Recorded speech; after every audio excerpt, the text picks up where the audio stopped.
సుంకర్ శెట్టయ్య గారు మాజీ sarpanch, senior most sarpanch, ఆ తర్వాత పలుల శ్రీనివాస్ గారు కాంగ్రెస్ పార్టీ లీడర్, బాలింగం గారు వార్డు మెంబర్, శ్రీని గారు వార్డు మెంబర్, వీళ్ళంతా మా గ్రామస్తులు. వీళ్ళంతా కాంగ్రెస్ పార్టీ ఒకప్పుడు ఇక్కడ కంచుకోట లెక్క ఉంటుండే, ఆ తర్వాత టీఆర్ఎస్ పార్టీ కొన్నాళ్ళ హవా నడిచింది.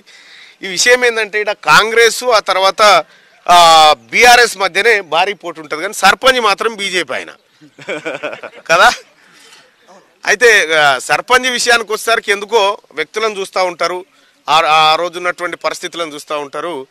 ఇప్పుడు మీరు కేసీఆర్కు చాలా అత్యంత సన్నిహితుడిగా ఉండే సుంకర్ శెట్టయ్య గారు ఒకప్పుడు ఆలేరు భువనగిరి నియోజకవర్గాల ఇన్ఛార్జ్, ఓన్లీ ఆలేరుకి ఇన్ఛార్జ్గా పనిచేసిండు. ఎట్లా ఉంది ఇప్పుడు కేసీఆర్ ఓడిపోవడానికి కారణం ఏంది? మంచిగా అనిపిస్తుంది, బ్రహ్మాండంగా ఉంది. ఎందుకంటే ఆయన దురహంకారంతో ఓడిపోయాడు. మెయిన్ అన్నిటికంటే చెప్పిన మాటలు ఎన్ని అమలు చేయలేదనేది అందరికి తెలుసు. ఇప్పుడు మా తెలుగు కలోళ్ళు అంటే మస్తుగా మాట్లాడతాం, తెలుగు తక్కువ వేసి రోడ్లు అంటే దాని అర్థమైంది ఈయన అహంకారపూరితంగా చెప్పిన మాటలు చేయకపోవడు, హామీలన్నీ. కాళేశ్వరం నీళ్ళు మాదాపురం దాకా తీసుకొచ్చిండు కదా, ఏడొచ్చినాయి ఏడొచ్చినాయో చెప్పాను. డ్రింకింగ్ వాటర్ గోదావరి వాటర్ అది, కాళేశ్వరం వాటర్ దేవాదులకు సంబంధించినటువంటి వాటర్ అది. నేను అందుకోసం అకంగా అది క్లారిటీ ఇవ్వదలుచుకున్నా. కాళేశ్వరం వాటర్ కాదు, దేవాదుల వాటర్ అది. ఆ దేవాదులను గతంలో ఎవరు వైఎస్ రాజశేఖర రెడ్డి ఉన్న తర్వాత దేవాదుల నుంచి మన ధర్మసాగర్ చెరువు, అక్కడి నుంచి పొన్నా లక్ష్మయ్య గారు ఇక్కడికి తపాస్పల్లి రిజర్వాయర్, అక్కడి నుంచి కొంత డిస్ట్రిబ్యూషన్ జరిగింది. తెలంగాణ రాష్ట్రంలో కాళేశ్వరం నీళ్లు అది పోని ఒక మాట చెప్పండి, నువ్వు చెప్పు, నువ్వు వైస్ ఎంపీపీ కదా, ఈ గ్రామంలో కేసీఆర్ రాకముందుకు మంచినీళ్ళు తాగలేదా జనం? అయినా మంచినీళ్ళు ఆయన అప్పుడు రాజశేఖర్ ఉన్నప్పుడు కూడా మంచి వాటర్ మనకు ఎప్పుడు కూడా వాటర్ మన ఊర్లో మాత్రం ఎప్పుడు ఇబ్బంది రాలేదు. ఒకప్పుడు ఉండే 88, 91లో ఈయన సర్పంచ్ శెట్టే సర్పంచ్ ఉన్నప్పుడు చాలా ఇబ్బందులు నీళ్ళు.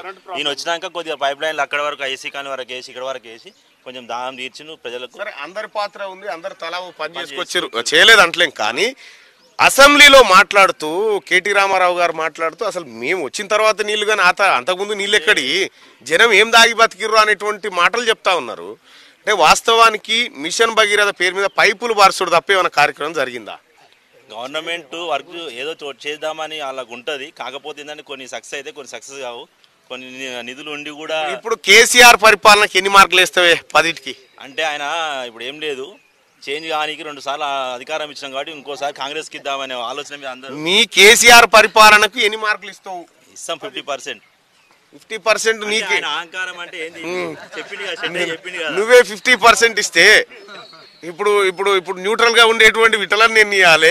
ఇప్పుడు ఇంకా మనం కూడా ఇంకా 3 ఏళ్ళు 4 ఏళ్ళు చూస్తే కాంగ్రెస్ ప్రభుత్వం గురించి కూడా మనకు తెలుస్తుంది. కాంగ్రెస్ ప్రభుత్వం గురించి గతంలో కాంగ్రెస్ చాలా సార్లు ఇక్కడ వర్క్ చేసింది. నేనేమంటున్నా, కాంగ్రెస్ వచ్చినా బీజేపీ వచ్చినా బీఆర్ఎస్ వచ్చినా ఏ పార్టీ వచ్చినా అల్టిమేట్ గా ఇప్పుడు ప్రధానమంత్రి నరేంద్ర మోడీ గారు ఏమంటా ఉన్నారు, మనము ప్రపంచంలోనే 5వ బలమైన ఆర్థిక వ్యవస్థగా ఎదిగిపోయినామని చెప్తా ఉన్నాడు. ఏమనుకుంటారు చూసిన జనం, నిజమే కావచ్చు అనుకుంటారు.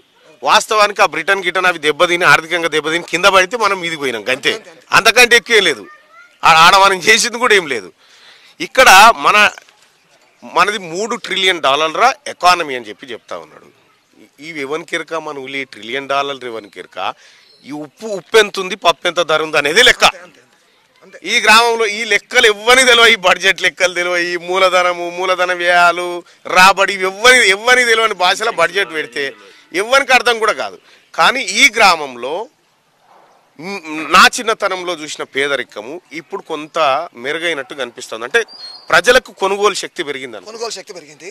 రెండోది ఏంటంటే వాళ్ళ అంతకుముందు తల్లిదండ్రులు ఒకరో ఇద్దరో పని చేస్తే ఆ పూట గడవడమే కష్టం ఉండే. ఇవాళ వాళ్ళకి ఎదిగిన పిల్లలు చేతికి రావడం, వాళ్ళు అంతో ఇంతో పని చేయడం, వాళ్లకు కొద్దిగా ఆకర్షణీయమైన జీతాలు ఉండడం తోటి ఆ కుటుంబాలు పైకి వచ్చినాయి అనేది నా ఉద్దేశం. దాంతో వాళ్ళ కొనుగోలు శక్తి పెరిగింది. రెండోది వాళ్ళ యొక్క భూముల జాగాల ధరలు పెరగడం. అరే నా భూమి మంచి ధర వచ్చింది కదా అని చెప్పి ఉన్న పలంగా ఆ భూమిని అమ్ముకొని కోట్ల రూపాయలు సంపాదించుకొని వాళ్ళ విలాసాలకు పాల్పడ్డారు. దీన్నే మేము అభివృద్ధి అనుకుంటారు వీళ్ళు. ఇప్పుడు ఇదంతా ఏమైందంటే బ్లాక్ మనీ ఉన్న వాళ్ళంతా ఈ భూములు కొనుక్కుంటున్నారు. ఇవాళ రైతు నా యొక్క భూమి ₹1,00,00,000 అమ్ముడు పోయిందని చెప్పి రైతు అమ్మేసిండు ఆ భూమిని. ఇప్పుడు ఆ బ్లాక్ మనీ ఉన్న వ్యక్తి ఏం చేసిండు, అంతకుముందు అది వ్యవసాయ యోగ్యమైన భూమి, ఈ రైతు వ్యవసాయం చేసేది. ఇవాళ బ్లాక్ మనీ ఉన్న వ్యక్తి చుట్టూ కంచె వేసి 4 పూల మొక్కలు పెట్టుకొని విలాసమైన ఇల్లు కట్టుకొని ఫార్చునర్ కారు మీద వచ్చిపోతుంటే అది పడవబడ్డ భూమి కింద లెక్క. ఈ రైతు ఏం చేస్తున్నాడు, దాని నుంచి ఉత్పాదకత లేదు.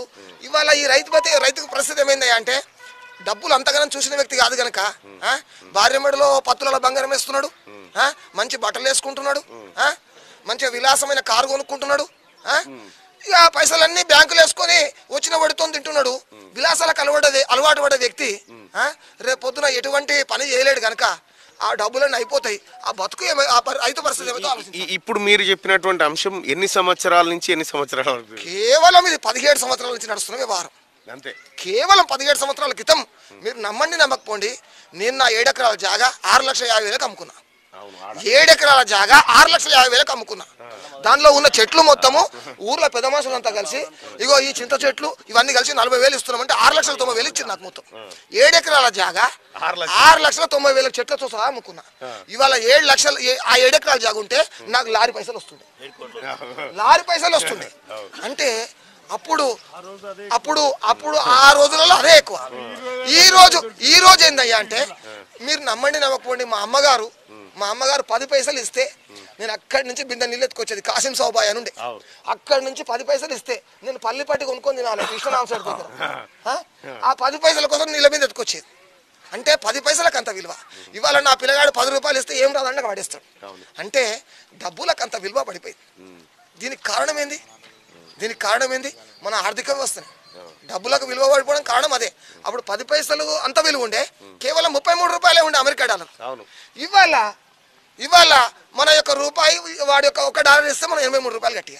అంటే డబ్బుల యొక్క విలువ పడిపోతున్నది. దానికి కారణం మనమే. రైట్, థ్యాంక్ యూ అన్న. ఇక